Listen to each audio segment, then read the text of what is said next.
Well, hello everyone. Thank you so much for coming. This is the second session of the three for Common Grounds. I'm Fatima Beecham. I'm the senior interior designer for Quinn Evans. And we have a great panel representing all the universities here for the discussion. The reason that Common Grounds came about is everybody's talking on their own corners about diversity, equity, and inclusion. And the needle is moving really slowly. And the idea is if we all come together, we sharing our experiences and initiatives, maybe we can help that needle move a little bit faster. So with that said, we have an incredible panel today. Really appreciative. Some people had to come even from farther on the other side of Michigan. So really appreciate it for that. We have two amazing moderators.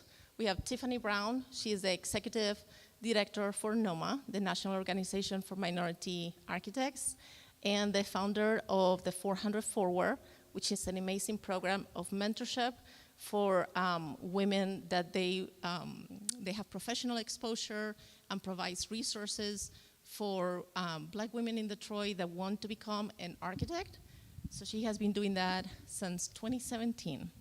And then we have Edward Orlovsky. He is an assistant professor here in the program of architecture at LTU. He is a SEED network member, which is the social economic environmental design, which is design for the common good. And he's also the chapter for NOMA here at LTU, for the faculty advisor at LTU.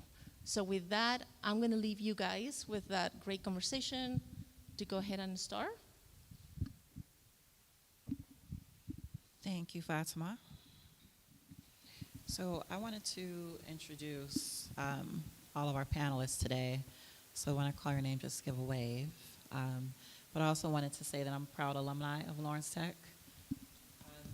I've worked very closely with Professor Orlovsky here, so it's always a pleasure to come back and give back and be part of these types of conversations about diversity in our universities.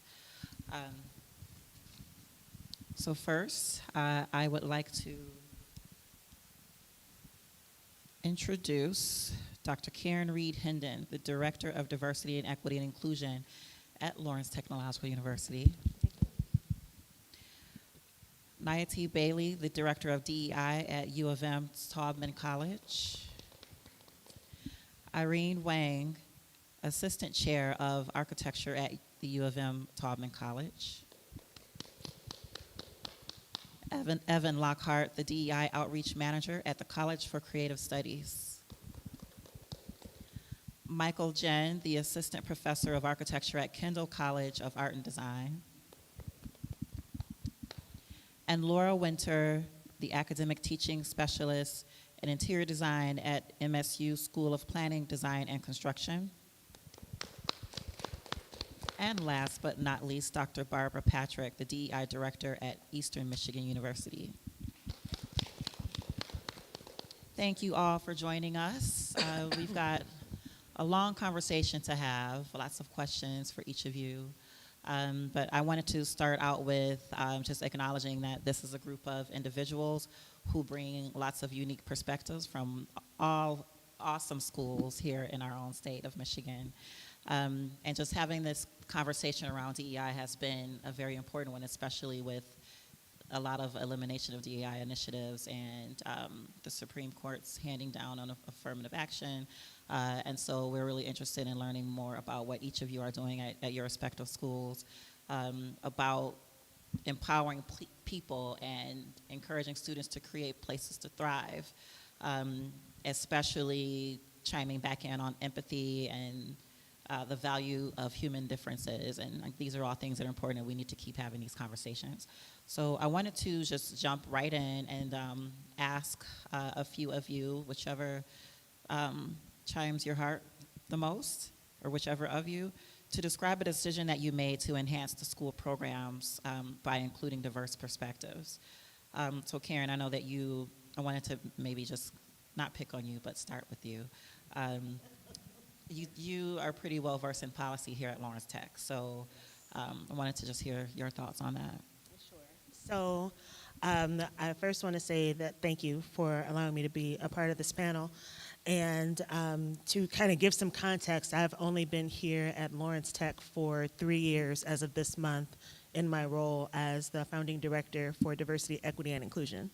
So that being said, there were a lot of things that had not happened up until this point. So looking at policy and looking at procedures and standard operating procedures, because of the kind of background that I've come from, so medical education as well as undergraduate education, I really had to go and take a hard look at what many different institutions have done in order to ensure that their classes were not just diverse and equitable and inclusive, but also asking questions around learning environment and working environment and ensuring that individuals were being heard.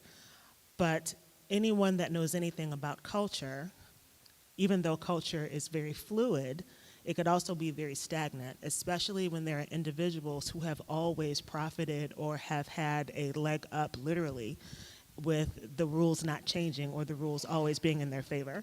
So one of the things that I know that I had to do was to go back and look at precedent and then begin to ask some really hard questions around why that is.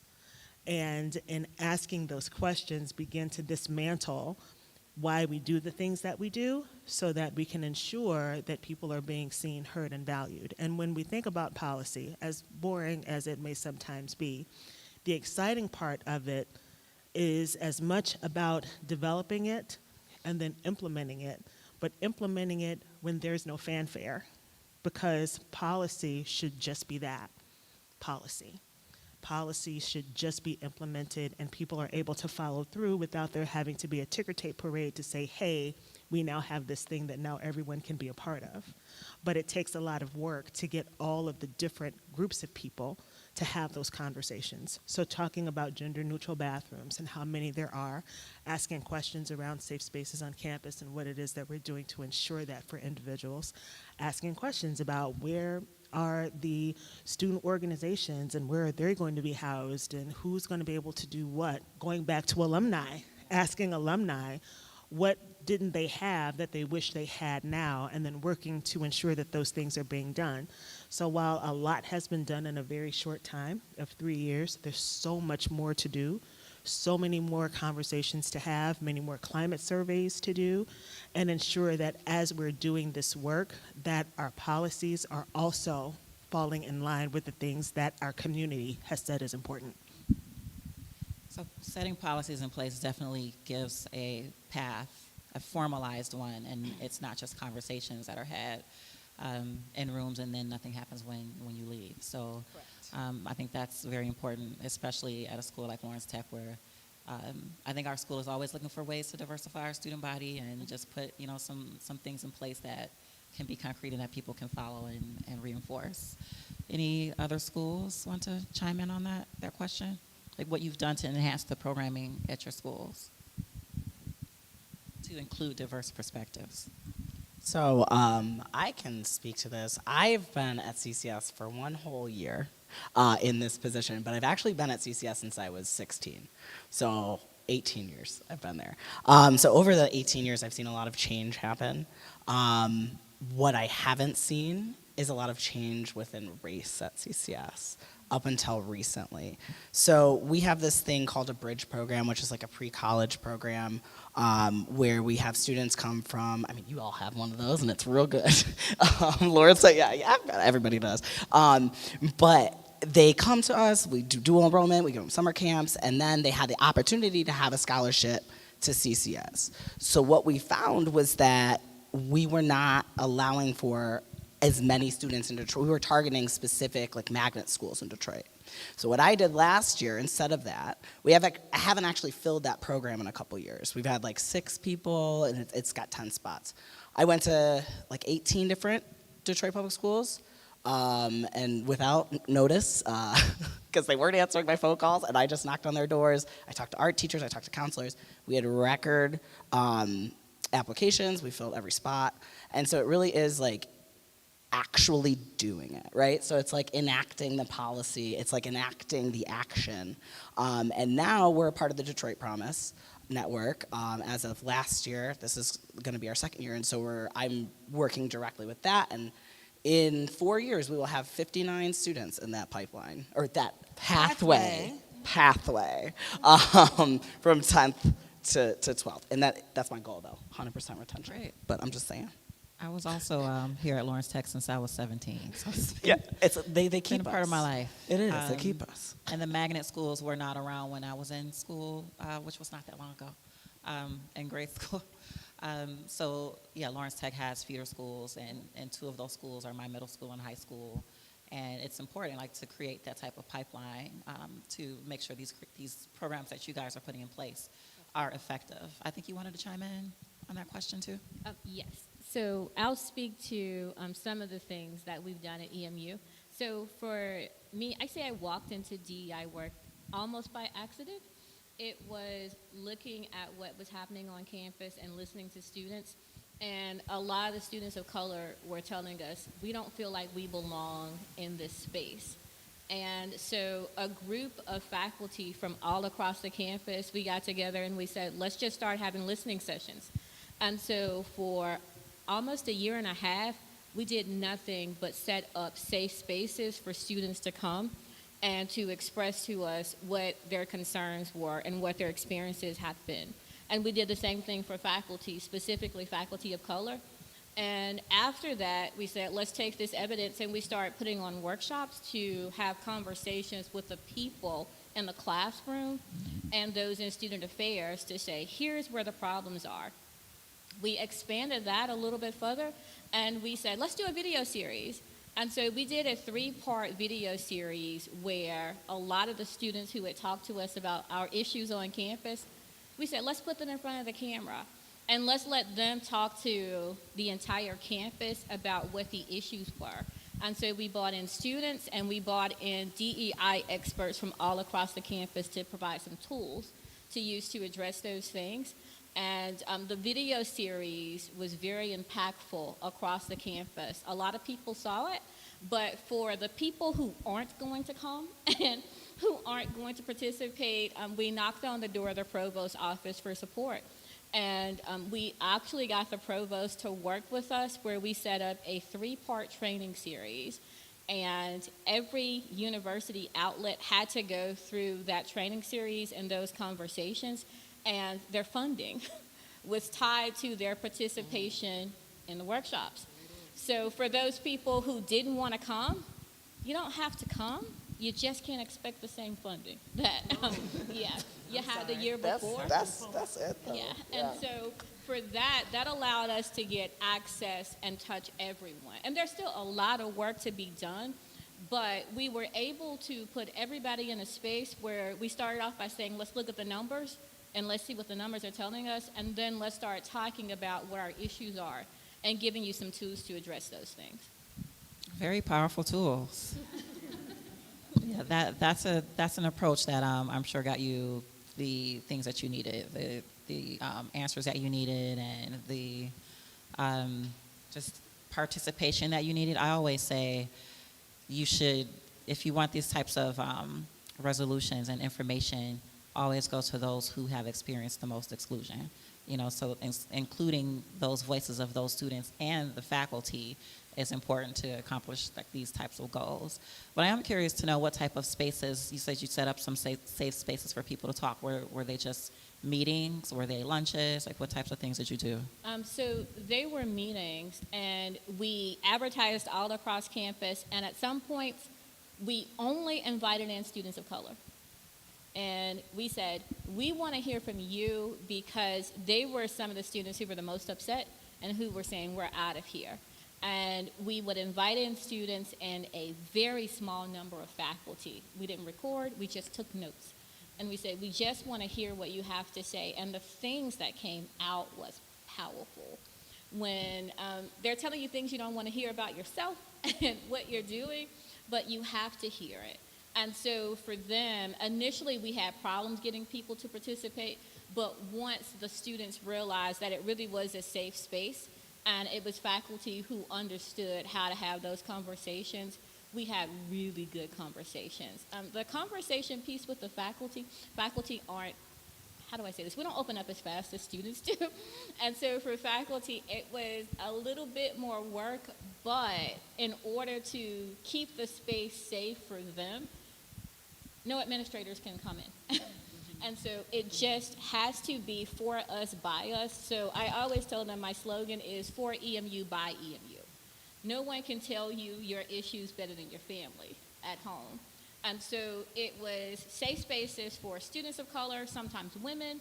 It was just to hear if we heard word on campus where there were breakdowns, we really want you and just you to feel comfortable. And oddly enough, by keeping it very limited, in some cases we may have only allowed like 8 to 10 students in the room to have the conversation. Some were larger. They were really fruitful. That's great. What about challenges, though? Irene, Laura, any of you wanted to chime in? What types of challenges did you face while trying to implement these types of programming at your school? So I'll take a quick stab at that. I know, so as you were speaking about having like a focus group, and that is something that, I've only been in my role for 10 months now, actually, so not even quite a full year, but capturing the experiences, particularly of minority students, was really something that I wanted to get to it as quickly as possible. And I think what was going on was a confluence of a couple different things. One was, I'm new, so like, how do you build that trust, right? And so people are not necessarily going to feel like that space is safe just because you tell them it is, right? They have to feel like they're the culture and that the people that are bring you together are doing it for, your best interest. I think also there's just timing and student engagement in general, and like how students engage with the university coming out of the pandemic has been very interesting and has ebbs and flows. And so trying to figure out a platform, whether it's virtual, but how safe is that, and if it's in person, well, how does that fit with everyone's schedule, and then how does that fit around studio, and how does that fit around lectures like this? It was a lot of complications, and so it's kind of just, I don't know if that challenge goes away all the way. I think maybe the culture part and the trust part, we have control over that as a university, as a college. But in terms of some of the structural things, I don't know, and that's maybe a much larger discussion about the structure of design and architectural education that we're not here to do. But That's a whole nother panel.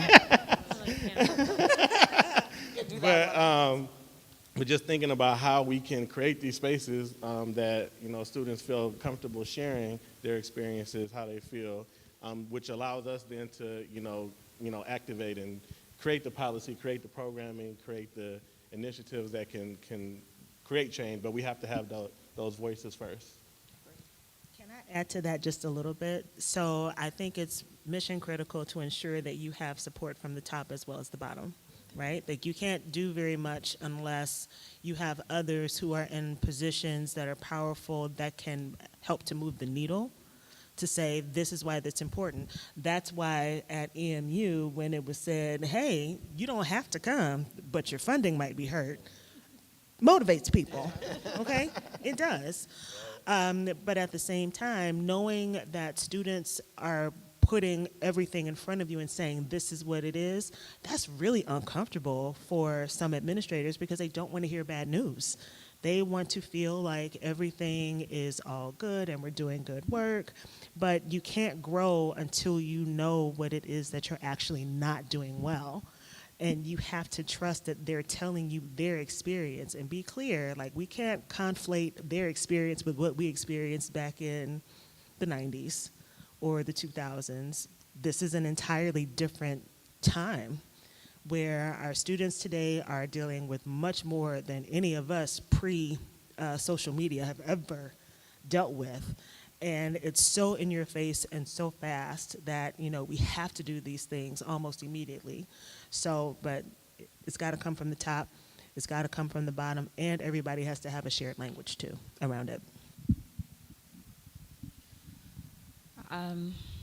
Yeah, that hit home for me because I remember we had an event here where you guys brought in alumni of Lawrence Tech for us to talk about challenges that we face as students here.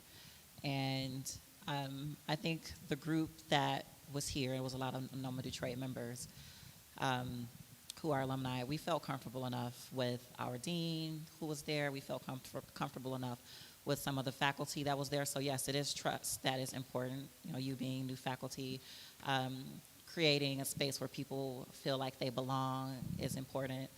We are proud alumni, so we were happy to come because we felt like you needed us to help, you know, to change the culture that was once here, you know, back when we were students. So I know that some of those challenges do come from faculty and sometimes from administration. Did anybody else want to chime in I'll on chime in. challenges? All right, I see you, Irene.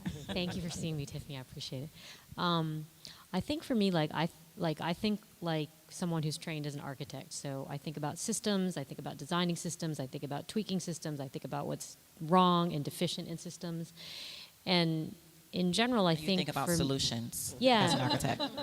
getting to the solutions, right?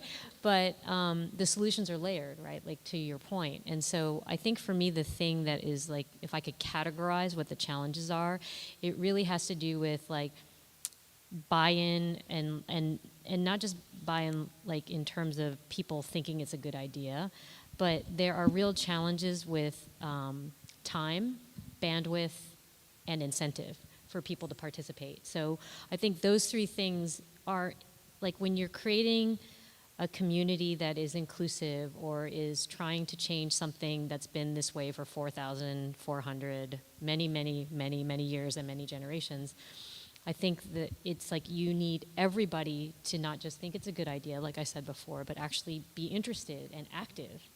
And there are a lot of times where, you know, we'll have a program or we'll have a policy change and it just takes forever because in order to do that, you have to understand, again, where the deficiencies are. You have to understand and move the boat, but you have literally all these people turning the boat.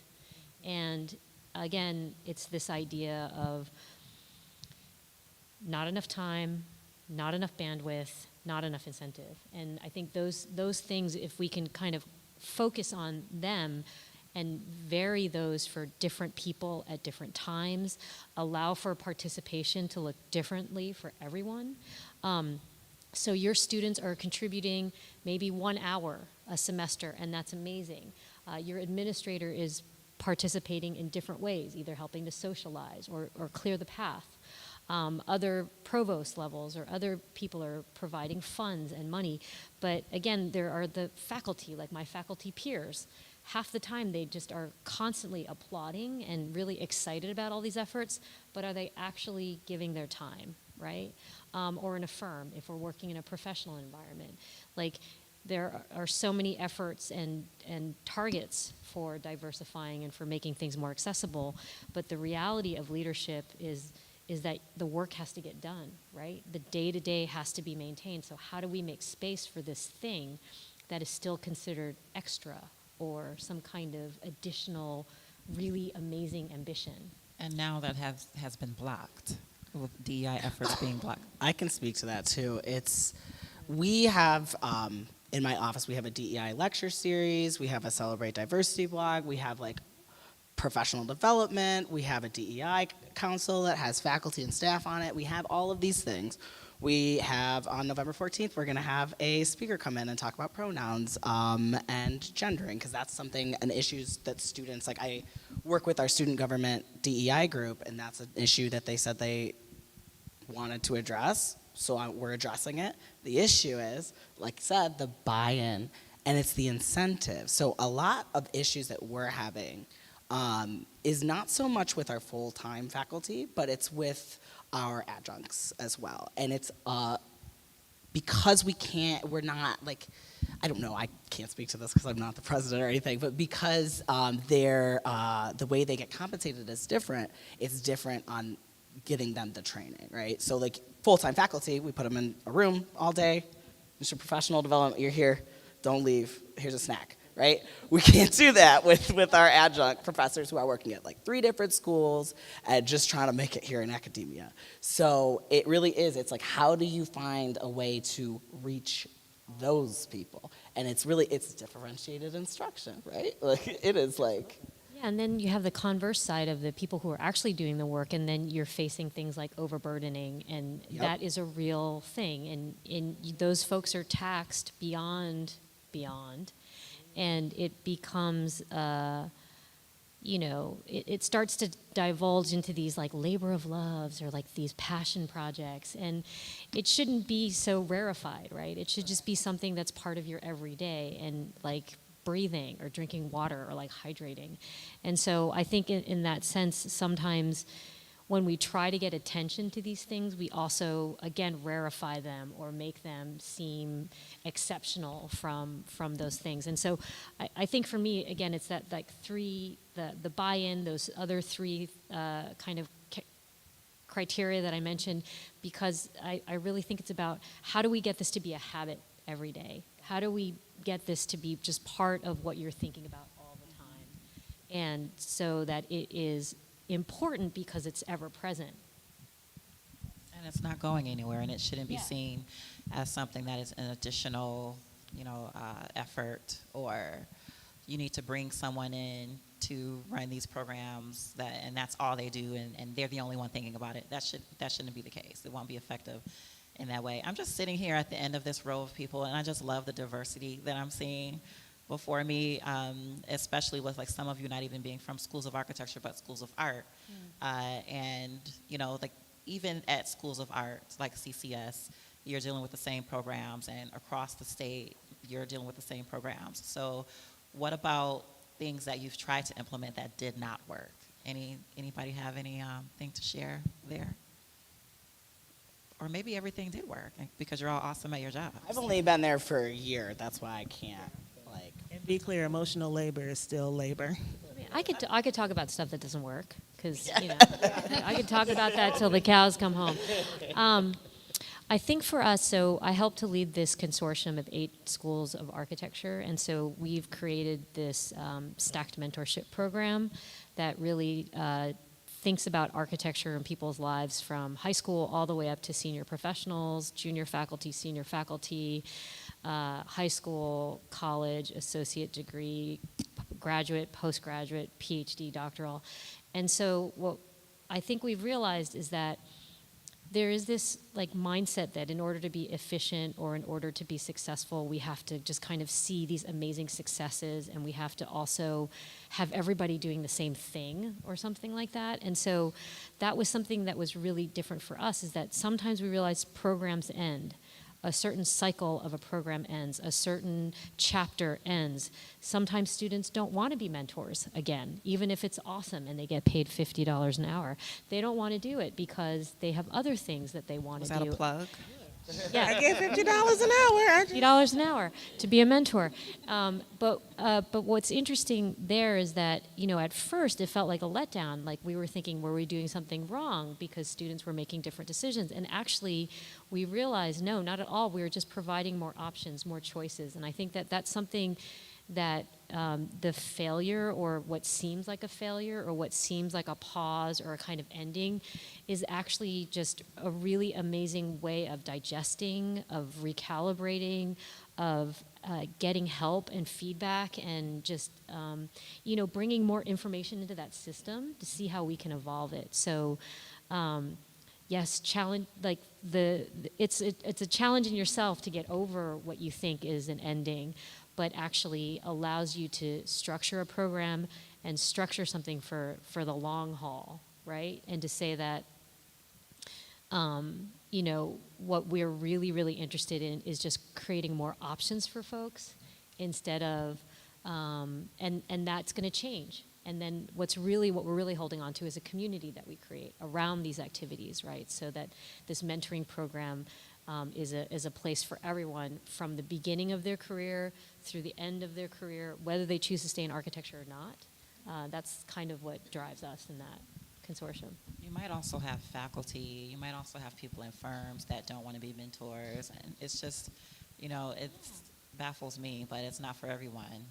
Or they want to be a mentor for an hour, and that's amazing, And sometimes they want to be a mentor for years, and that's amazing. Can I add to her conversation about mentorship? So maybe one of the things that didn't work so well, but we're still trying to sort it out, is we proposed a mentorship program because on our campus you don't have a lot of faculty of color, and we have a sizable student population. And so we said, what if we do co-mentoring where we pair a faculty of color who is overloaded with students with a white faculty person in a place like the College of Engineering where their students of color are leaving, and they'll become friends, they'll share ideas, they'll grow, and the student will win because they will have two people. It was great at first, and we were trying to build a community, and it's still good, but some of the issues is sometimes when you bring in some of the faculty who are not used to the work, they still kind of push back. Yeah. And so that pushback creates a challenge. And initially I thought we were going to alleviate and share some of the workload and to give skills to people who needed them. But it's not working as well as I had hoped. The good thing is you have students in places where they may not be getting access to mentorship. Now they can get access to it. But the bad thing is I feel like I've created an environment where we're overloading the people who I was trying to alleviate the burden from. And so it's trying to sort out how do we build something that works, and you can get buy-in from people who typically don't buy in. They start out really excited, and then they begin to fizzle out, and they disappear from the scene. And the faculty of color now has to take on more work because we brought them into this program to aid other faculty, and some of the other faculty they're just not there yet. Yeah, I mean, the other thing that I'll just add to that, like, are just what we did to address that, like, that very real problem is that, so our partnership is one PWI, predominantly white institution, one, we kind of nicknamed it a SME, like a significantly minority institution. It's not real, but we call it a SMI or SME. 5 HBCUs and 1 HSI. And so what we realized in that context was that we really try to serve the POC community, right? And so in architecture. And so what we realized is that POC students and faculty in a PWI environment have very different needs and also want to give their time in different ways than POC in a minority majority context. And so what ended up happening was that we went outside of our individual institution and we started to move across all of these other different places. So for instance, we have mentoring, one program where MARC students or BARC students mentor Detroit Public High School students for 5 weeks. And that's where we pay $50 an hour. And what was interesting is that we did a buddy system too. We did a buddy system where we had students, or we do a buddy system where we have students from different schools. So we'll have a student from Hampton paired with a student from Virginia Tech, or a student from FAMU paired with a student from Michigan as mentor buddies.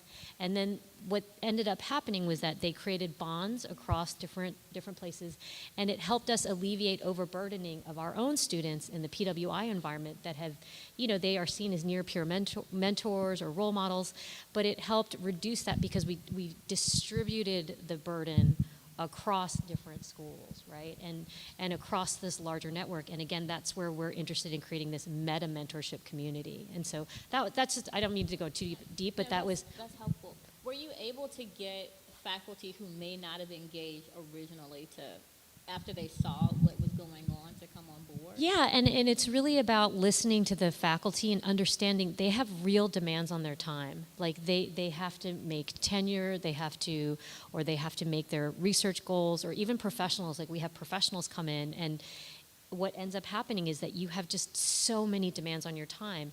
And again, that's why we try to pay a really healthy stipend, because we know a lot of our mentors and folks would do this for free, but once we're able to put a actual amount, a dollar amount to it, and then we're actually able to scale that in a way that makes sense to them, then folks they come back for more, right?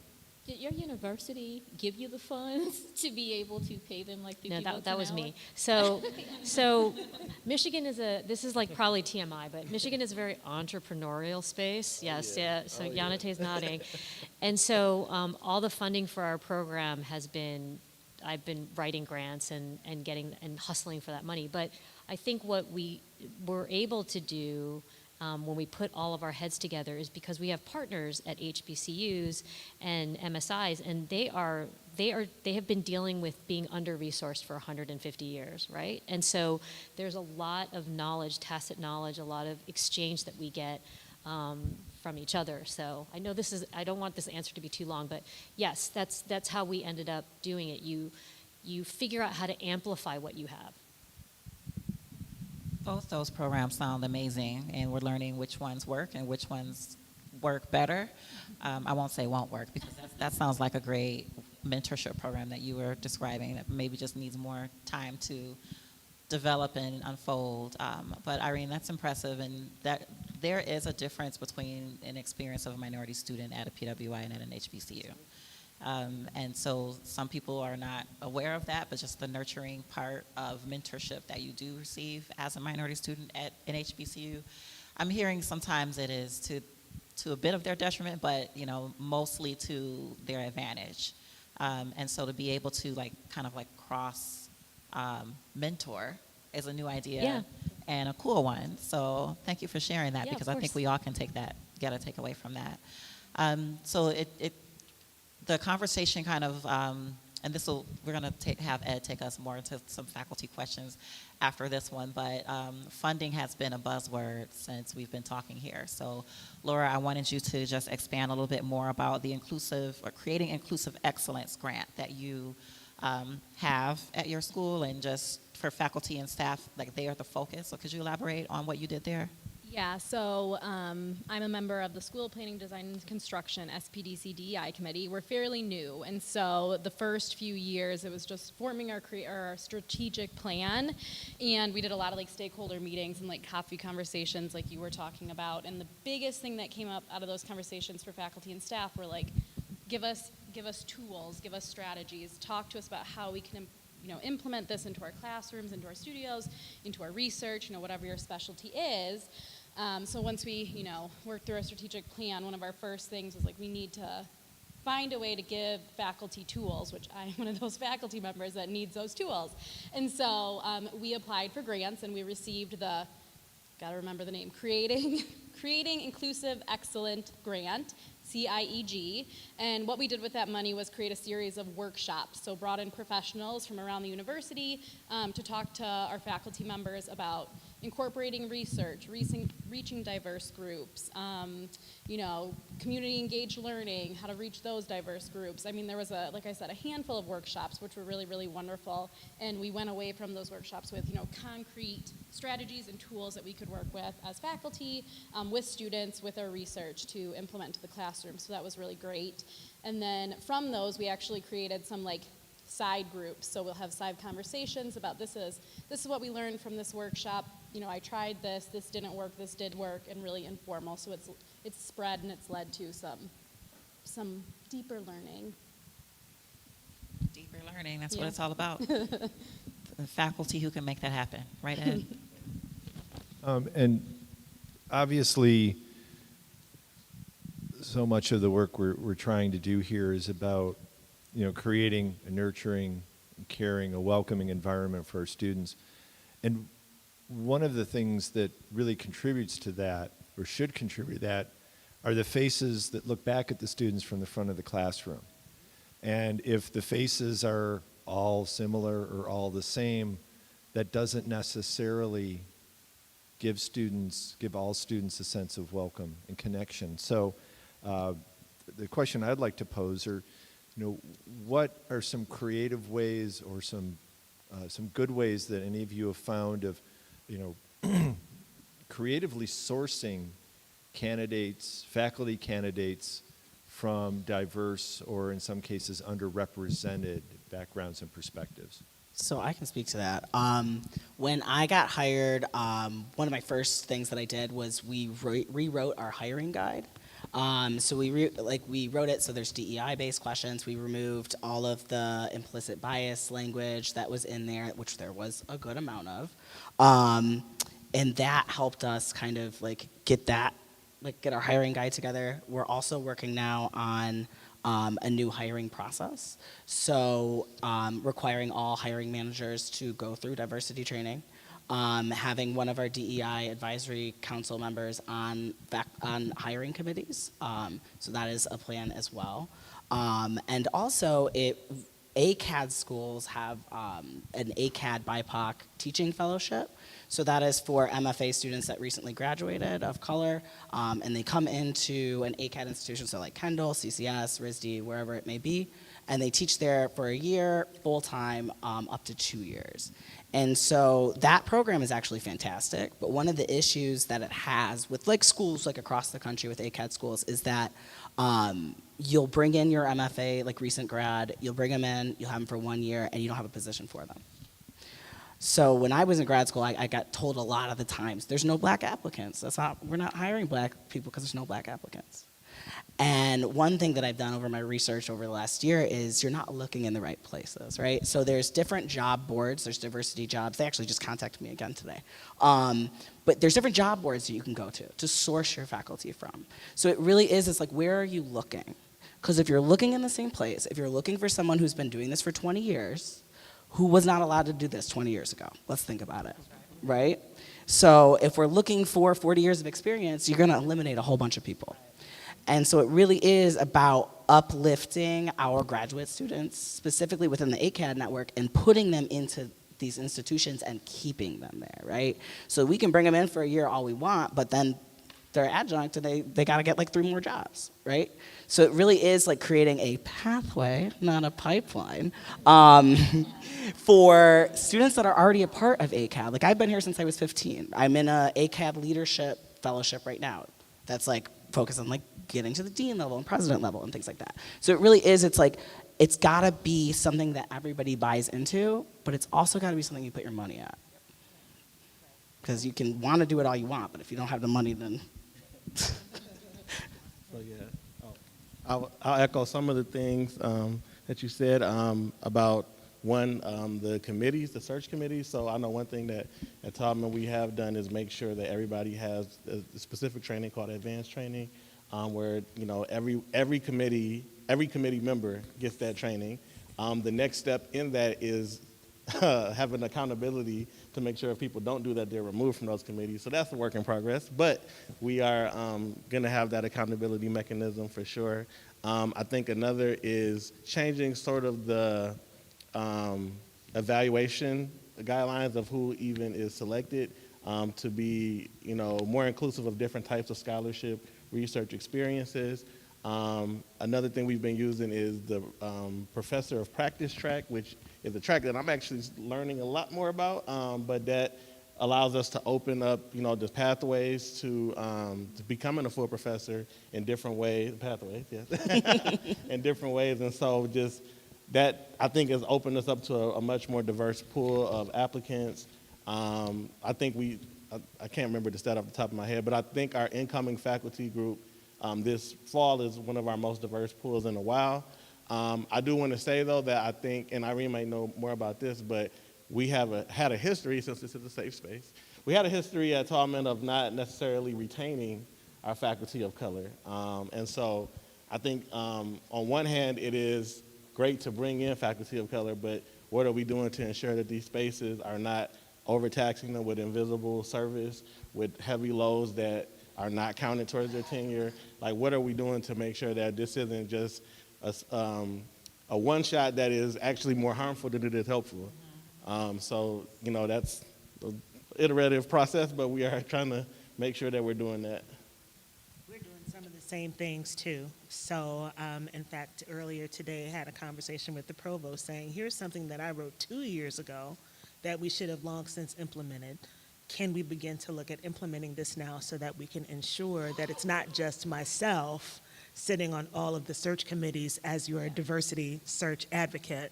While I get exposed to a lot of great information, it is really, really taxing to have to be the one that goes through and says, hey, Why didn't you look at this individual? Did you notice that this individual has HBCU experience? Did you see that this individual has been doing these things for this particular community?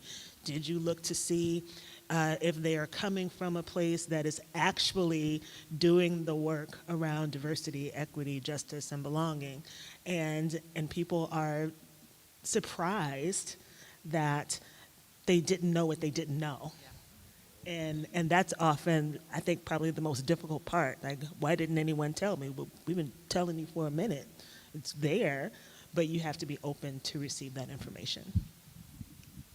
I have like a PS. I'll go after you. It's just a couple of things to add to that. So we've been doing a lot of the same things. One of the other things that I've seen that happened on campus for some of the departments is changing the language of the advertisement, Yes. including something that highlights the significance of mentorship to the position. For some future faculty of color, it's a signal to say maybe this is a welcoming environment, and the type of work that I do is noticed, and it's included in how we evaluate the candidates. The other thing that I've seen that I really like that came out of the College of Education on our campus is for every candidate that comes to a job search there, they meet with DEI leaders on campus. And it's a specific meeting for those candidates and for the leaders on campus and faculty to have a conversation about the environment they're walking into, what types of services and networks we can loop them into, and then being honest about some of the challenges that they'll encounter in that environment, and then how we try to aid and work with them, and then creating a sharing community when they come in to try to keep them there before they exit. Because you're right, it's one thing to get them, another totally different thing to keep them there after they arrive. Yeah, and I like to that think, for larger institutions like EMU and Lawrence Tech and MSU and U of M, you have more black faculty, right? You have different colleges. CCS has 1,300 students at it. Like, I think we're at like 1,400 students. We have not very many full-time faculty, and very few of them are black. So one thing, I just read a chapter in this book. I'll pull it up later and show you what it is. But essentially, it was talking about when you're hiring faculty of color, you can't just and there's no other faculty of color, you gotta hire more than one person. That's the thing, is you need to hire in bulk, en masse, because if you're not providing the community, they're not gonna have the sense of belonging. If they don't have the sense of belonging, they're not gonna stay. And it's the same with our students too. They have to have the buy-in. They have to know that they belong here. And if you look up and you look at everybody on your leadership team and everybody's white except for your DEI manager, you're like, oh, What you're gonna see. maybe I don't want to be here, right? So it's doing that, and then also uplifting your really successful faculty and staff to those leadership positions, of color, specifically, because also, a lot of people of color, in academia, come in through the side door, through staff way. So having a staff way pathway to being a faculty, He's rhyming now, folks. would be really, that. Bars. I'm just saying. I'm just it is. I'm a rapper. It's great. Quit my job. But really, it's Like at just your center. it's just really. I think it's really important to just really kind of go for it. And be clear, welcoming is not belonging. The two are not synonymous. Thank you for coming to my TED Talk. It's good. Mic drop. I mean, I think for me, I would love to just add on to that the idea that I think in our mindset, or the way I think about cultivating pathways or community, is I think back to the actuality is that there's not that many POC in positions of leadership in anything, right? In anything, let's say in the States, right? And that's something that we can't invent. We can't just conjure that up. It's not like a Harry Potter moment where we can just say, this is what's happening. And I think in that sense, I start to think, and I know my colleagues do too, in the long-term generational shift that we're working on, which is to think your question about how do we get students comfortable seeing role models. Well, There are also peer-to-peer role models. There are near-peer role models. The students themselves can serve as role models or serve as representative examples of ideas or concepts or communities. And so I think for me, it isn't necessarily thinking of how do I get more Black faculty at Michigan, but how do I bring in more perspectives? How do I bring in more sense of community, and what does that look like, right? Because again, some of our students who are Black students have said, my best mentors were white. Like those are the ones that spent the time that and my best mentors is like this old white dude, and I think in that sense, we aren't there just aren't the numbers. It's just like it's a fact. And so instead of trying to increase let's say market share so that I attract more, a bigger proportion of those POC faculty, is actually to think how can I expose more people to architecture in general from different communities so that they can then, or students who may come back as faculty in 20 years or 15 years. And I think that's where I think I'm trying to invest my efforts, if that makes sense. It starts in diapers. Yeah. It starts in diapers. It's you have to invest in the kids when they're born. Because 12 years later, when they come to school and they can't concentrate, they can't sit still, they can't do the things they want to do, they're not going to pass. They're not going to move forward, right? And who doesn't move forward in four-year institutions? It is Black students and students of color. And so it really is we need to touch our third graders, our second graders, and introduce them into architecture and into interior design. Because I'm gonna say, I taught high school in Detroit, these kids did not know anything about interior design, right? They love drawing, right? And this was a, art school. And so it's that's why NOMA is so important, right? Exposing these students who are incredibly talented at art, but don't know that architecture exists or don't know that interior design exists. And that starts when they're babies. And that's what's really important, is if you want to diversify arts, period, you have to start with kids. Because if you don't have any Black applicants now, well, maybe you will in 20 years if you put your money where the mouth is and you invest in these programs for kids. And that's what that's basically my main job, one of my main jobs at CCS, is running these programs to get these kids into our schools, right? So CCS has a community arts partnership. I don't run that, but I did work for them as a teaching artist, and we're in dozens of schools across the city of Detroit and all across Metro Detroit, and we're trying to, and we introduce students to different art design things that they would never do before, and then they get kind of a picture of what CCS is, and then they come to our summer programs, and then we, last year we had $267,000 in scholarships for summer programming. So it really is, it's investing in the youth in your community. That's what's really important. Yeah, I think that's exactly right. I was going to say, earlier you were talking about CCS is a small school, and I would say, well, Kendall is very small, is about 500 students, So, yeah, and our MARC program is not 500 people, it's smaller within that. So when I was thinking about diverse faculty, thinking back a couple questions, and thinking well, yeah, exactly. We have a full-time faculty of 2, right? So you're either 100%, 50%, or 0%, which is sort of okay, hiring in mass would be great, but it is sort of yeah, it is. We actually, even thinking about adjuncts, West Michigan is not the most diverse place especially within architecture. I mean, if you look around at firms in practice, it's not a very diverse field. I do think it's improving. It's getting better, but it is sort of I think you're right, it does have to start very young. I mean, we are, at Kendall, we're a master's program as well, and it was, you were saying earlier, who's not getting through 4-year programs? So in our application, it's, do you have a bachelor's degree, right? And if you don't, well, I'm sorry, this is a master's program.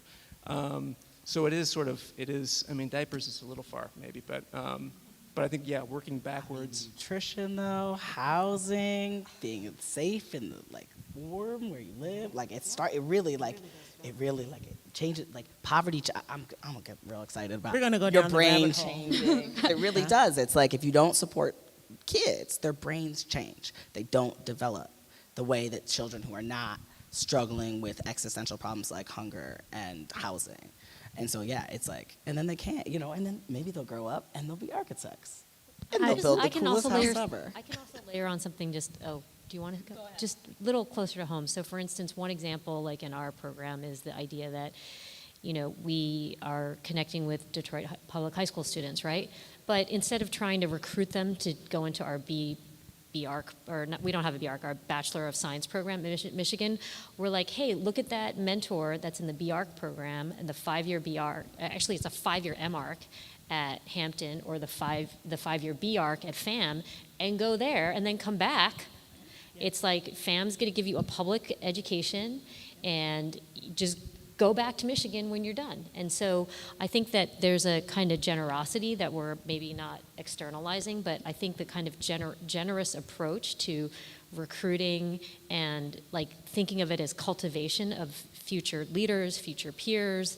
But again, that's just a very specific, closer to home example, right? So that like our program is trying to make these connections across all of the different possibilities for them, again, to just try to create more options for folks.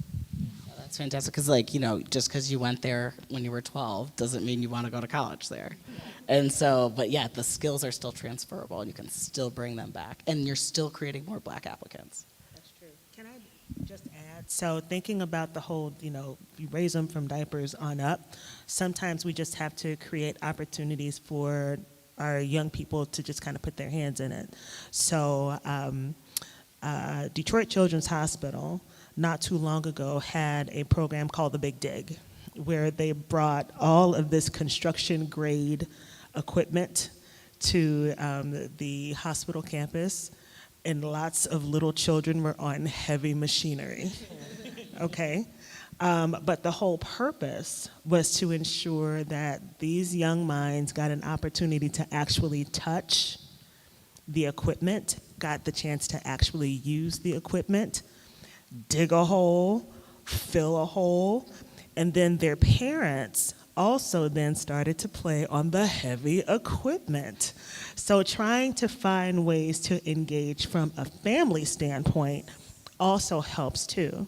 So you were talking earlier, we were having a great time outside, by the way, about talking about our, you know, mentoring and sponsoring and thinking about our students and how we are watching them from the time that they are these young, impressionable minds until they're going into their freshman year of high school or their freshman year of college, and thinking about, well, what if we brought mom and dad along, or grandma, or, you know, the TT down the street to learn a little bit about computer-aided design, or, you know, learn about how fashion and racing actually go together, or all of these different ways to make that connection so that it's not always seen as this thing that feels like it's not going to go anywhere. I think that if we make it more accessible for individuals, they're going to be more apt to consider it as a possibility. They may not go into it at that point. They may have to go to FAMU to start, or Hampton, or OCC, or wherever. But the point is to keep them around long enough so that they want to come back and do the good work. There's this amazing mentoring program that a colleague at Michigan started. It's called In Nuestra Lengua, which just means in our language. I don't know if you all are familiar with it, but what's interesting is that it serves the Spanish-speaking community in like near Michigan, and the idea is to tutor students, high school students, in the language of their parents, because what ends up happening is if their children are learning all in English, the parents are automatically at a disadvantage. And so this way, by actually tutoring students in science, math, STEM, all of these other subjects, the parents can come, to speak to your point, the parents can come and also but participate fully, and then have discussions where they're in their dominant language, and then the children they're able to connect intellectually on a plane that is more shared and common. So again, looking to non-architectural examples, or just trying to understand what kind of programs there are out there, I think are also really helpful in like figuring out what we can incorporate into our own, you know, different programs and day-to-day activities. Also, I'd like to ask, you know, as we're talking about, you know, getting the students there, and now we build a student body, we bring everyone together. I'd like to hear some examples of ways that students are being engaged in diversity, equity, inclusion as part of their coursework, as projects they're undertaking that, maybe give them exposure to diverse client or user bases and diversity of perspective and experience. I can speak to that too. Sorry, I like to talk, y'all. So when my boss got became our DEI director and a dean of institutional equity and inclusion, she started a curriculum audit. So what she did is she had departments look at their competitors, right? Look at their syllabi, look at what they're teaching, and highlight all of the language that relates to DEI, right? See where they're at. Then we gave those schools a score, like 80% DEI coursework, 20% DEI coursework. And then we went and we scored our own syllabi, right? And so after scoring our own syllabi, we say, oh, hey, look, you're doing all these diverse things already. It's already in your syllabus. Let's just highlight it, right? Some other people are like, I don't know, how am I gonna put diversity into fine art? I'm like, man, it's there. It's always there. Like, look at history. So it's like, I lost my train of thought. I really did. I got excited. Highlighting the syllabus. Oh, yes. Thank you. So, and then now we're on a different phase. We're working on upgrading those and updating those syllabi, and then also working on different things that faculty and chairs specifically think that would enhance their department from a DEI standpoint. So we're doing this thing called like a magic wand moment. So if they could wave a magic wand and anything could appear to make their program more equitable, what would it be? And some faculty just paragraphs, right? Like they were just ready. They're like, oh my God, let's go. And then others, it was like pulling teeth, but they got there. But it really is, it's like, I feel like people aren't thinking about it. So when you're intentionally putting diverse, like DEI into your syllabi and intentionally having your faculty and chairs look at different ways to do that. So like one of the ways was our communication and ad program, they don't have access to diverse models, right? So they have access to their classmates. Their classmates are predominantly white. So what we're looking at is partnering with other institutions that aren't, like, that have more than, 1,200 students, and working with their theater departments and things like that to bring them in and kind of do like cross collaboration between different colleges, but really kind of bringing them together is one of our main goals.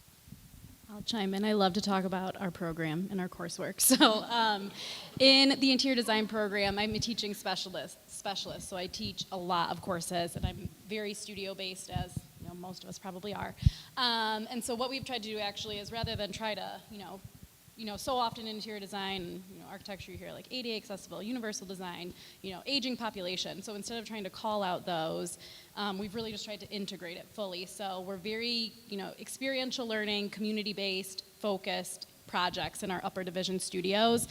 And so we've created a lot of partnerships. So, local developers in Lansing, Department of Natural Resources, Michigan's, Ingham County Land Bank. So a ton of partners in the, state of Michigan, really, to create, reach a really diverse population and integrate it into our coursework without it being, like a special topic. So creating, gender inclusive rec centers, things of that nature, because obviously that's something that's clearly normally very divided, and a lot of, people feel unwelcome in those spaces. Or we've done, we were working on last year, income-based housing for marginalized populations in Lansing. So that was a really awesome project too, but they're all real sites. We have real clients, and they've been really beneficial learning experiences and really great projects for our students.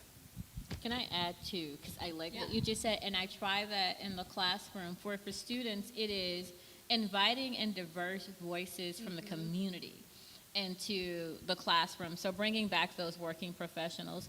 And then when I do semester assignments or projects, I don't want to say I force, I generally push the students into a space where whatever the project is, they're gonna have to look at an underserved community throughout Southeast Michigan. And I want you to look at this issue from this city's perspective, or these citizens, and let's do the project to say, how do we begin to address A, B, or C when you think about the perspectives of the most vulnerable people? And so it then begins to maybe change how they think, because some of them get really excited. And then they start talking about other things that are impacting the people at large, or other elements tied to things that we study, but they appreciate that. And then if we bring in people from those places and have those people also share their experiences, there's nothing like real life experience when you have people who are living it, and they can talk to your students about what the needs are as it relates to X. It has had a real impact on the students in the classroom just by getting them that access, and it makes them want to know, learn more, and then they'll start asking too for more diverse voices in the materials that we read, or the guests that you invite in. It has a real impact. Yeah, I was going to say some of our projects. So we at Kendall, we're in an urban setting. We're in downtown Grand Rapids, which is, I always say, like, well, our classes, particularly landmark, they vary in terms of diversity. But if you walk out the door, like you really spend some time, in the city, park far away, try to get free parking and walk in, right? But then a lot of the projects that we'll do, we will work with community partners. So whether they're nonprofits in the inner city that are working in low-income housing, or other kind of community-based organizations that are serving more diverse constituents, those are, I think, great opportunities for the students. And I just think, like, and I've been called out on this before, like this question of the syllabus, like, where does it say? What does it say? Tell me the things that are DEI based. And really just from I teach architecture studios. Are we taking on social issues with our projects, or aren't we? Right? Are we? And this has to do with schools, but it also has to do with the profession, right? What are we focusing on? What are we celebrating? What are we printing in magazines? Are they second residences on the lake for wealthy folks, or are they for more diverse populations? One of my favorite building type is the public library. The public library in Grand Rapids is a quarter of a mile from our building, right? And it's sort of just, we're working on a library. Just go design the library in the library. It'll be great. You know what? Don't take your computer. Try to use one of the computers that's being used, on the ground floor of the library. And really, because this is one of the things, as an architect, as a designer of any sort, you're designing spaces, often not for yourself, hopefully not for yourself, unless you're really successful. You're designing for other people, and hopefully and often people that are very different from yourself. Can I add one last thing quickly for the classroom? Because we tell faculty to do this, and some of you may do the 3 things assignment, but at the beginning of the semester, we have the students just write 3 things that I need to know about you that will help me better serve your needs or engage with you. And oftentimes, if you ask them to tell you, you got to recognize it and incorporate it. And so oftentimes, students will tell you what is going on in their life or what their issues are as they're also trying to go through the educational process, because we all say we're institutions of opportunity, but for a lot of our students, they come from families with lesser means. And so we need to know what's going on and where you are and how we can better meet those needs. And in some cases, it's directing them to other services on campus, so they come back to the classroom in a better space where they're ready to learn. But some of the students appreciate that the faculty person or the adjunct in the classroom said, just tell me about you.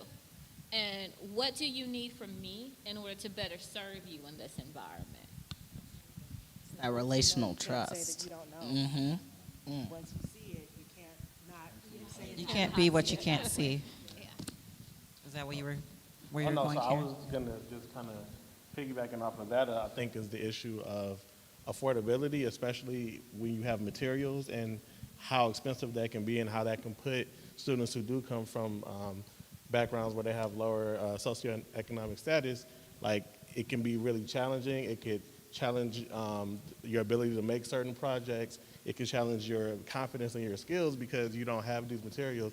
So addressing, like, how we can make that process more equitable, how we can make, using materials, sourcing materials, something that is more uniform, like, without, of course, taking away from everybody's own development, but also still kind of leveling the playing field so people don't feel like they're marginalized in that way. So at CCS, our student government, because like art school is incredibly expensive, like $600 a semester expensive, especially when you're first starting out, you're buying all your equipment and things like that. So what our student government is started to work on is a supply bank.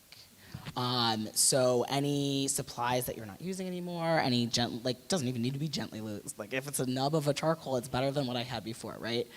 So creating that supply bank is something that we do. And we also have a materials grant, a support for supplies grant, which is $500 they can use up to 3 times while they're at CCS. And I think we're in our 3rd year of that right now. But what I've noticed is that, you can use that up to 3 times. What happens when you're your 2nd semester of your sophomore year? And so I think that when we are trying to get students from underserved backgrounds, we also need to help them with those supplies too, like consistently, because that I feel like a lot of the times is our retention issue is they just don't have the shit to do it, quite frankly. Like they just don't, it's not that they don't want to do it, it's not that they can't do it, it's not that they're not smart, it's that they don't have that big of a sketch pad. And it's like $70 on Amazon, what do you want me to do? Like I gotta eat. So it's really like, and I come from photography and everything. So Yeah, I mean, I guess I could just speak to resources. I'm not sure where we're at, so maybe I need like a subject check with you two first, before I launch into some other rabbit hole. But you know, You guys have been having such a great conversation among yourselves. I mean, all right. So I guess, like, to me, this conversation so far has, like, brought me to the idea of resources, right? And so we need a lot of resources to get educated. We need a lot of resources to take care of our families and all that stuff. And so I think in some ways what's been really interesting about this conversation is just how we're able to get resources to the people that need it. And I just want to acknowledge that that's a really, like, wonderful way of thinking about how to like support people. And then another way that we're also starting to think about it is that y'all have seen that diagram, the equity versus equality diagram. They're like standing on the fence and there's boxes and stuff. So sometimes there's this attitude, like especially like in academia, that like we need to bring training wheels or I need to build a box or something like that. But there's a lot of like horsepower in the communities already, in our schools, in our students. And so I find that a lot of our work now is shifting to just moving shit out of the way. Move the fence. Yeah, get the fence out of the way. Like we don't need the boxes. Like if you so don't have people the can fence. do what they want. And so like a lot of like our mentoring and those things, like we use our resources to make, again, not only more choices for people, but make it super easy for folks to come and participate. Super easy and not burdensome and not confusing. And like we explain every single detail we can, we consider every single aspect we can, so that all folks have to do is just come in and just like have a seat. And so, again, that's something that I think is like maybe the missing square on that diagram, which is we don't need training wheels, we don't necessarily need more money, we don't necessarily need more this or that. We need people to get out of the way, right? and you don't need to lower the bar either. Like Say again? sometimes people think that's what that means, to allow access to someone who is less fortunate or from a different socioeconomic background. Let's lower the bar so that they can.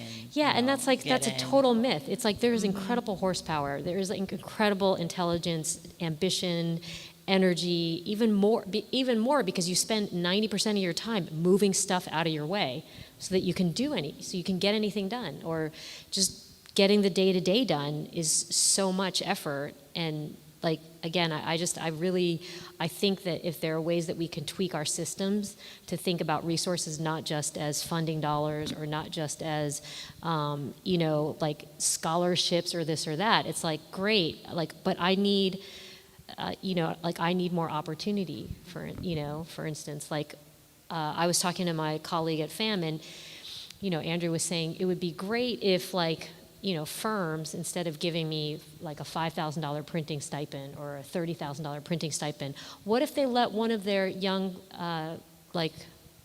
designers, junior designers, what if they let one of their partners come and serve as a kind of like half critic, half faculty member, and that was the donation that they did. And that's an amazing kind of resource, because at FAMU, they are really short-staffed because of a series of reasons that have to do with retirements or this or that. And so, again, I think that there are ways that people are thinking really creatively about what resources mean. And to me, that's again, a key to equity. I'm really obsessed with equity because the diversity is there, the inclusion is there depending on which environment you're in, but the equity, that's the thing that I'd like to drive more of. Yeah. And with all three of those things, you have justice. So, and that is the answer to the problem. And will we ever get there? Will we be here 50 years from now with the same statistics that we got 50 years ago? Maybe 1% Different. better. We're going to talk about different stuff, though. Same issue, different stuff. Yeah, I'm that student, who grew up in Detroit public schools, and I was very artistic. I loved to draw. I was not exposed to architecture until the 12th grade. So I think the reason why I like you so much, Karen, is because you remind me of someone who came from Lawrence Tech to my high school at Northwestern High School just to talk. She was a recruiter, and I didn't know where I was going to go after I graduated.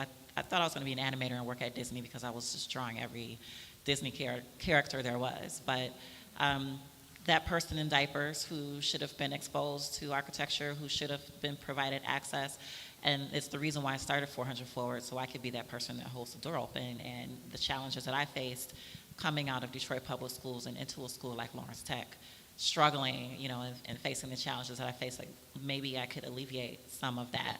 And I'm really thankful for all of you and your positions at these universities, because you're necessary for students like me, and maybe students who are not like me, who end up in these positions of leadership in firms and schools and things like that. I did have mentors that did not look like me, and they are the reason why I became project manager at Smith Group. They are the white males that are in position, and so I kind of forced myself on them because I grew to be a little pushy about I need this to be successful, and if you want me to work here, this is what I need, because your board does not look like it's inviting me to be on this board of directors, So sometimes you'll have that student in your school that needs that pulled out of them. I was not always vocal and outgoing as I am today. At Lawrence Tech, I was very shy. I can't believe and yeah, it's true.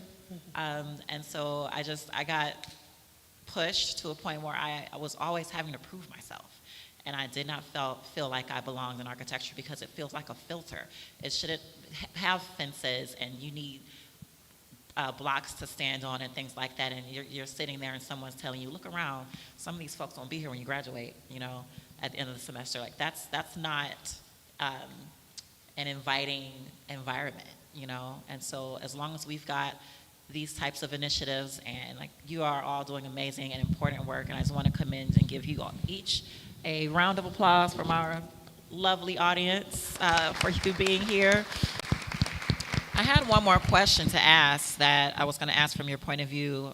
What should the future of universities with art, architecture, and design programs look like? But I think you kind of said it, unless there's something else that you're itching to add. Anybody? Probably Evan?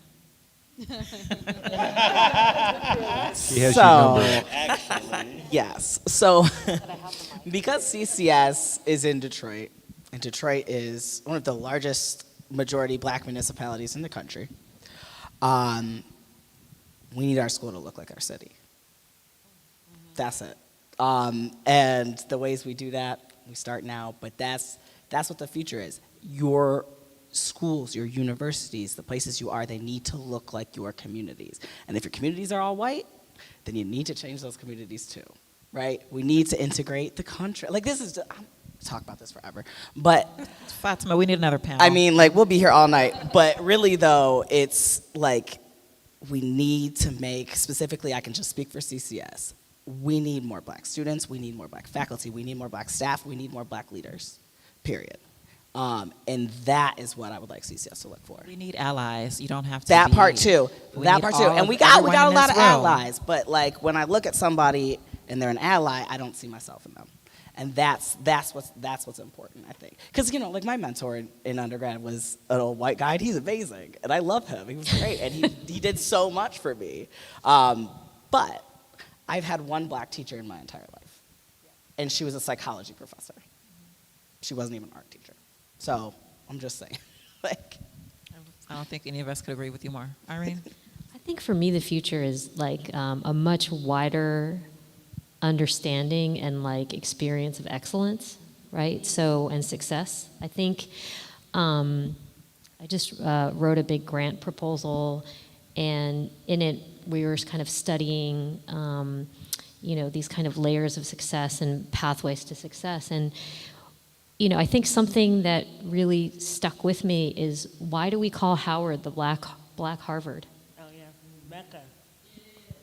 But why do we need to call it the Black Harvard? Why can't we just call it Howard?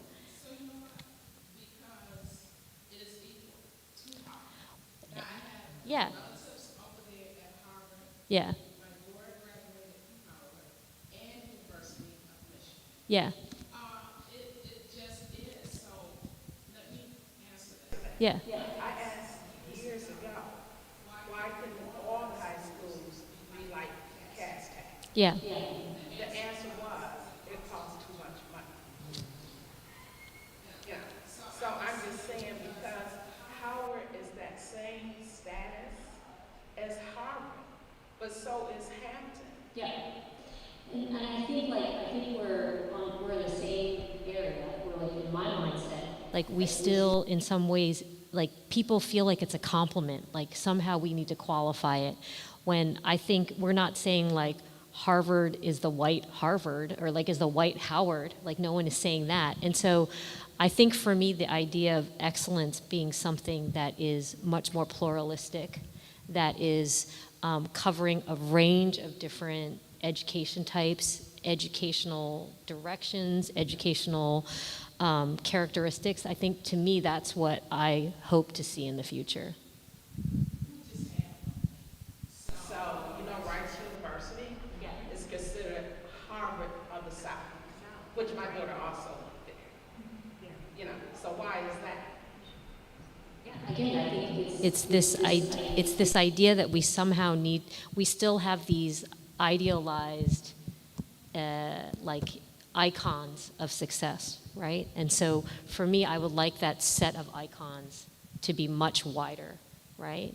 And to think like maybe Swarthmore is a smaller version of like, it's like the liberal arts version of Howard or Morgan or something like that. Like to me, that would be really interesting to see how we start to describe, define, relate, and understand excellence. Do you think that's what will show progress? Being able to do that? I don't know if it's progress, but to me it just seems like a much more interesting place to be, and it's a place where there's just more space, right? There's more space for, I think, different ways of succeeding, of contributing and participating in our society. So I think that's, and celebrating that, right? Like I just think there's so much. We talk a lot about like invisible work, invisible accomplishments, and I would love to see if there's a way that we don't have to push past these exceptional criteria, but to have those criteria switch and become more capacious. it's like in, K through 12 education, we showed like different ways of showing mastery, right? And that's exactly what you're talking about. Like different ways of showing mastery. What are we considering valid? What is valid research? What is valid work? Like, is this valid? Are you not considering it valid? Then why are you not considering it valid? So, yeah, absolutely. And I was going to say, I think all of that is, both of those conversations are speaking to what it is that it centers whiteness. And that's my future, that's my also answer to the question is a future where we don't center whiteness as the standard. As the neutral, as the neutral good. Like everything has its own value intrinsically, and we don't have to center one to lift up others. Exactly. You don't have to make one. You're saying that better. You don't have to make one superior to have something to compare to. Exactly. Just like understanding everything has value. Everything. And all these institutions have value to different people for different reasons. Absolutely. Absolutely. Any questions from the audience besides this young lady here? Do you have more questions? No? Yeah, then hierarchies. Yeah. Yes, because you're the winner.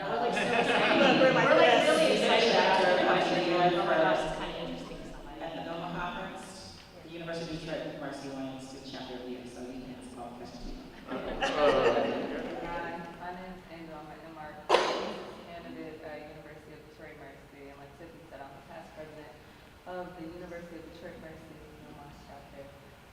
Two questions. They have to do with support, but they're separate questions. So I guess I can ask them separately, so one doesn't get forgotten. But the first question I have is about like, well, do you guys challenge yourselves to go to black cities in Michigan or places or these black neighborhoods? Because like a lot like Tiffany, I'm from Flint, and like no one came there, no one comes there. I knew about architecture because I like HGTV. So a lot like you said, like being put in there, I just watched it, so I just enjoyed it, right?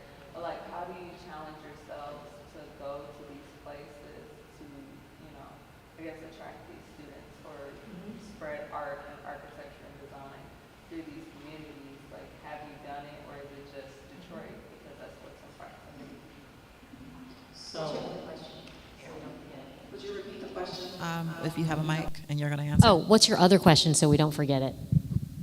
That question is about how you support your student chapters in the schools, because I know a lot of students that go to some of your schools, and like I feel like there's a lack.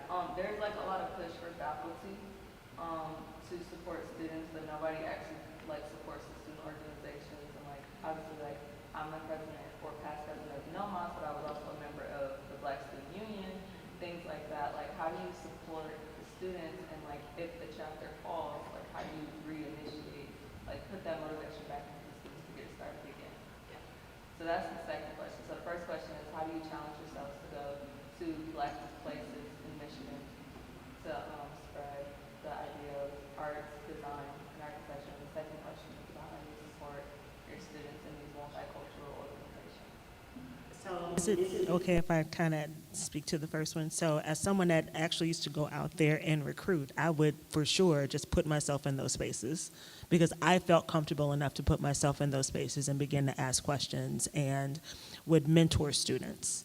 So for me, it was nothing. But for others that don't feel like there's value there, there's a responsibility that I had to ensure to show, oh no, this is where the talent is. So having to put others in front of those students and saying, you really need to go to this place, or you really need to look at this institution, or you should look at ADAPSEP where they do X, Y, and Z, so that you can see that there's more there than what meets the eye. Because for some individuals, they will only go to certain schools because that's what they've always gone to. There's never been an incentive they're comfortable. to go away from that. Right. There's never been an incentive to go away from that and to seek other spaces where there's talent, right? And we have to think about who those individuals are who are actually making the decisions, and how did they get there? Like, what was their place in the history of the selection of how these students got to where they are? Were they a part of creating pipeline programs and pathway programs? Were they the ones that were getting financial aid themselves when they were an undergrad? Therefore, they now have a very distinct feeling of what they don't want students to experience when they are seeking funding for a number of reasons. And if you don't have that, then you're in a lot of ways not able to speak to the plight in which you're talking about with creating opportunities for engagement and support. So for some people, we just have to get uncomfortable and get comfortable with being uncomfortable and putting ourselves in those spaces. And knowing that we're coming in not from a savior standpoint, but to expose individuals and to keep exposing them so that they can see what's possible. But it's not a one-off. You just can't do something one time and then hope that people will connect to it. You have to be dedicated to the work to ensure that that's consistently happening. My response is a little different because I'm not in architecture. So I'm really my field is government budgeting. And so for me, but I've been in Michigan for 10 years now. And when I moved here, I didn't know a lot about the state. And so I just started looking and trying to understand. And at one point in time, the emergency financial manager system was real in Michigan, and it was impacting a lot of black and brown cities. And so I said, what do? I started sending emails to people and leaders in those cities, and some of them responded, some of them didn't. So I got in my car And I just drove to that city, so I went to Pontiac. I went to Ecorse. I went to Inkster. I went to Hamtramck. I came to Detroit. It was a humbling experience and a scary experience because I was uncomfortable. I didn't know anyone. I didn't know how they were going to receive me. And when I walked in, believe it or not, they were very open. And a lot of them said, we often feel unseen by the university environment, especially the really small, largely underfunded minority communities. And so it was a beautiful thing to say, I see you. We see you, and we want you on our campus, and we want to start having conversations with you about how we can work with you. And so out of that work, now I've developed a Civil Rights Center on campus. And let's keep talking about how we engage the communities in our environment and meet a variety of needs and pull those students in. As it relates to student groups, that's an interesting question. And I don't want to make excuses for faculty too, but I want to hint on something that a couple of people on the panel said. Sometimes as faculty members, you get so caught up in trying to survive, trying to make tenure, and then trying to get promoted to associate that you stay on research and teaching in the classroom and then service on the campus. And sometimes you're so focused on survival that maybe we don't engage enough. And I often tell people the challenge is getting those full professors too, who have got over that hurdle to come in and to start engaging and to work with students. But I encourage students, go knock on the door. If you're standing there, if I'm looking you in your face, it's going to be far more difficult for you to say, oh no, I'm too busy, I can't work with you, I have X, Y, and Z. I become more open, and oftentimes for a lot of faculty, if they see you, the student, we have a lot of time for you, but we have probably less time for the people on the panel because we're colleagues, and so we care a lot about you. And so it's for students watching the faculty on campus and looking at those who are doing the work, or those that are even in the classroom that students can connect with, and try to approach those students or those faculty about working with the student groups. Because you do have some faculty who will start and then they'll stop, or they'll start and life happens. Or they get pulled into a lot of other things and they don't do the job that they should be doing. And a part of that too is us holding each other accountable to our colleagues. If you take it on, now students are depending on you. And some ways you have an expectation and an obligation to those students. And in some cases, you have to remind faculty of that. And for a student, it can be intimidating to remind the faculty of, we still need you. But in some cases, if there are others in the environment, and then sometimes too, just moving on. I had a student in engineering who said, look, this group is moving whether we get a faculty person or not. And they had a conversation with the dean's office and then with a couple of other faculty, and they had faculty to get on board. But oftentimes, sometimes faculty can be overburdened, or those who commit to the work can be overburdened. And it's a pathway or a discussion that we can't have tonight, but a discussion about how we pull in some of the others who are just focused on their research. And your research is great, but that's not all we need you for. We need you for other things, and so it's us on the panel doing the work that you shouldn't have to do, but that you need because, one, you're paying tuition dollars, and two, you've invested in the institution, so the institution has an obligation to invest in you and give you what you need. And so it's on us to hold each other accountable, but if you have a faculty person, sometimes just saying, we've been waiting, and conference X is coming up. Can we get a meeting or a conversation to kind of sort of nudge them if they have kind of begun to step away? But I don't want to put the onus on the student. It's on us, on the faculty. Yeah, I wanted to address your second question as well, because actually at Taubman we kind of just had a test case for this very experience. Our NOMAS chapter pretty much didn't have any activity at all in the past winter semester, and then this fall semester just wasn't active. And so we actually have spent the last 6 to 7 weeks getting things right, and it really took the effort of a lot of people. So it was, for one, there was a student who actually stepped up and asked a lot of questions about what's going on, why isn't NOMAS doing these things, and that on a certain level took that student already having a certain level of understanding that NOMAS exists and all of that. So that was very commendable, but it shouldn't have gotten to that point, right? There should have been things in place. We had to leverage, our alumni. So actually, Kendall, who was here earlier, he helped that student navigate some of the things, and then we took it to student affairs. We went to advancement. Like, we ended up having to leverage all these things, but I thought that was really great because I struggle when anytime like things like NOMAS are put as part of the DEI like charge. Like, it is our charge, but it's also the charge of the whole college to make sure that some NOMAS is doing well and is thriving. And so I was like, everybody's going to play a hand in getting NOMAS going together because this has to go. And moving forward, what I think has to happen and what we're moving towards making happen is making sure our policies are in place so that there is a transition, like there is a transition plan so that like if a group of students all leave, that everyone isn't starting over from scratch, and that there's like equitable ways of getting funding. Because just being transparent again, at Tallman, a lot of things is based on who knows what professor and who can get this funding from this person's budget and stuff like that, and that is deeply inequitable if you don't have like that institutional knowledge, right? And who tends to lack that knowledge the most? Students of color.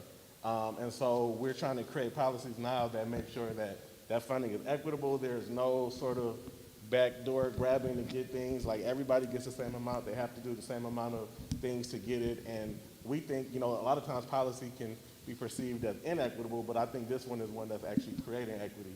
And so we think that way we can make sure that this doesn't happen again, because, it can be very debilitating to have to go through all of that to bring back something that should exist as an evergreen organization.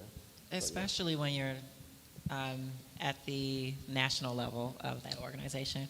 So as executive director, and the vice president of the Midwest region is here, Sandra Little, we have to try to go back to these universities where maybe that student chapter had all seniors, and those seniors didn't do their due diligence and keep getting freshmen and sophomores involved so that they can have someone to carry on that torch. Because yes, we have over 100 schools, chapters in the schools of architecture now, and for them to just kind of die off because students have left without making sure that it was still in place, the bank account, the charter, like these things, they do still fall on the student too.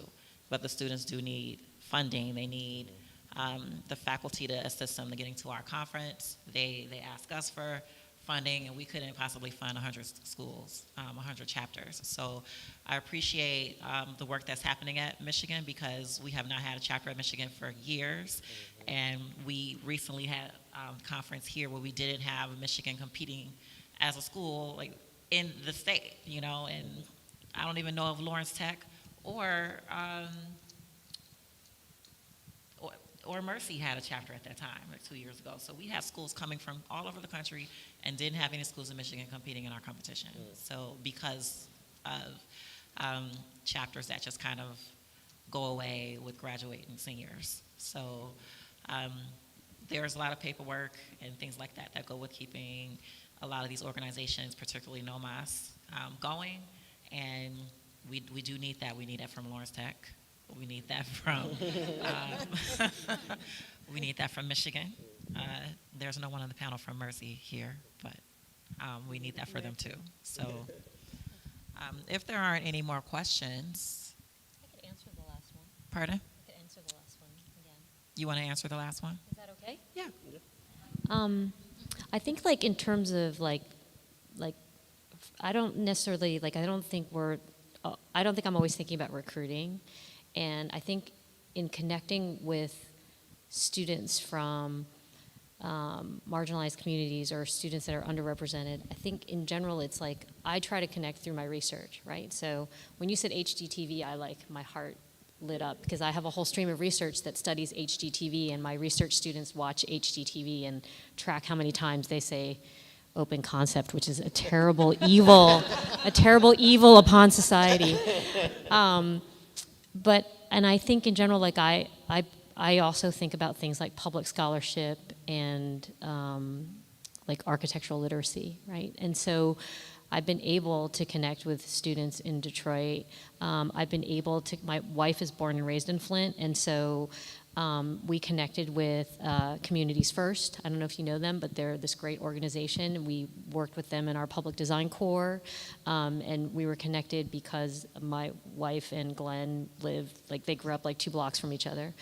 And so again, I think there's only so much bandwidth that each one of us has, but how can we best layer on these connections? How can we best layer on in my research or in my teaching? How can I layer on things that help connect with like a wider group of people, right? And help to address and bring architecture to, again, this idea of architectural literacy, to make it more that something seems like a basic right for everybody to be able to benefit from a little architectural knowledge. So I think that's how I personally intersected, even if, and I mean, it sounds like a fantasy world to me, like going out there and meeting all these people and connecting, but it's also like so much hard work. Like, I think Tiffany was just talking about the chapters. Like, I was really thinking about like why we haven't had a chapter, and that's because the students get overburdened.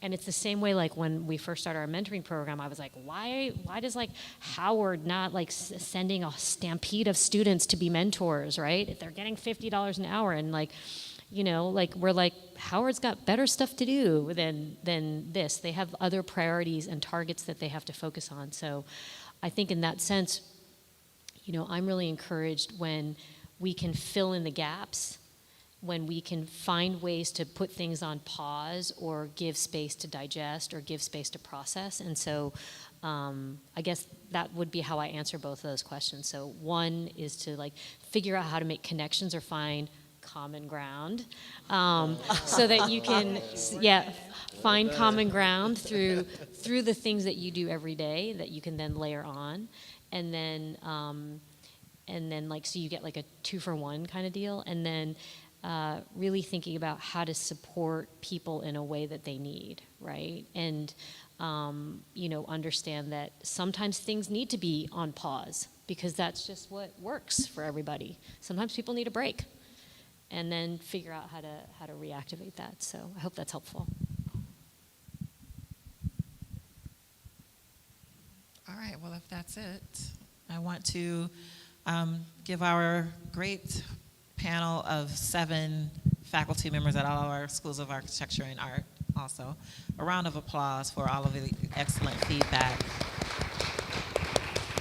I've learned a ton just from sitting here listening to you guys. I know we've each got a bunch of takeaways from each other. So, Fatima, do you want to close us out?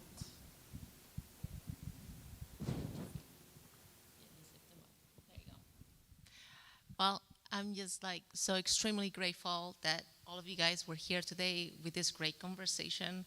It was really inspiring just to see all the universities coming together in common ground. So I really appreciate it. And we have one more thing. I think we have the raffle ticket. Let's see. No, you're fine. Okay. But then you're going to have to read it because I don't have my glasses. Oh, okay. It's like the 3022029. Oh, you got it? Awesome. Yay. You can come and check it. Yeah, we have all sit on that chair actually. Yes, they match. Awesome. Yay, you take a chair home. So thank you so much. We really appreciate it. And I hope that what? The chair?